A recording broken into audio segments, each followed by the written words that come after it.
You are just a criminal like them. Sure. You are in my domain. When you come to my domain, you have to pay respect. You know, Mossab is the Palestinian who hates Palestinians. He's developed a lucrative career being able to lie about basic facts about this conflict.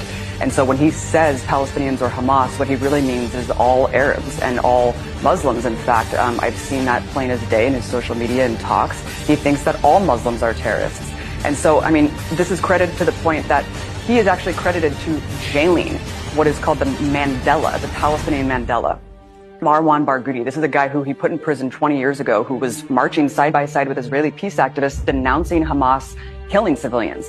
So again, I mean, when we're looking at someone who's worked for Israeli intelligence, who spouts the same rhetoric as Israelis, who say Hamas, but what they really mean is all Palestinians, I mean, it's really hard to debate someone on fundamental reality and the principles of, you know, the facts of this conflict. Now, to your point, Piers, about what should they do about Hamas, I reject the premise of Israel's genocide.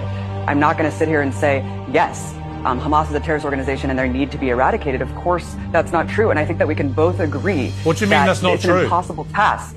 It's not true that something needs to be done about Hamas. I don't agree with that framework and the parameters of that debate. Why? Because Israel's been committing ethnic cleansing and genocidal policies against the Palestinians for 70 But Hamas plus literally years. has and a as charter. I reiterated But Abby, before, hang on. Hamas literally has a stated charter of the elimination of Israel. That is the purest personification of a publicly stated policy of genocide that's not I can true, imagine.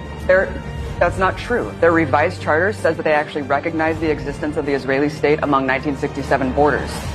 That's the revised charter, and they actually make a political differentiation between Zionism and Judaism. That's the actual charter of Hamas. So you keep pointing to a random spokesperson.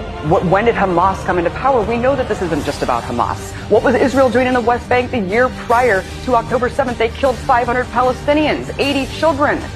This is ethnic cleansing. This is a military occupation. As long as you have these policies in place, you will never get to the root of the violence, Piers. But Mossab, not even Israeli historians would agree with the fact that you claim that there's no military occupation in the West Bank, that there's no apartheid state. Israelis at least admit, yes, those things exist, but here's why they're necessary and justified. They don't even agree with you. You're so fringe that I don't even know where you're coming from. I mean, so again, if we can't even agree with the basic facts of the conflict and the reality in front of our eyes, I don't know how we can really even discuss this. And let's be clear, what is Palestine supposed to do? What are Palestinians supposed to do when in 2018, thousands of Palestinians in Gaza marched peacefully to this fortified perimeter fence that Israeli snipers have authorized themselves to shoot to kill, and that's exactly what they did. They massacred over 200 peaceful demonstrators, medics, press, journalists, clearly marked press.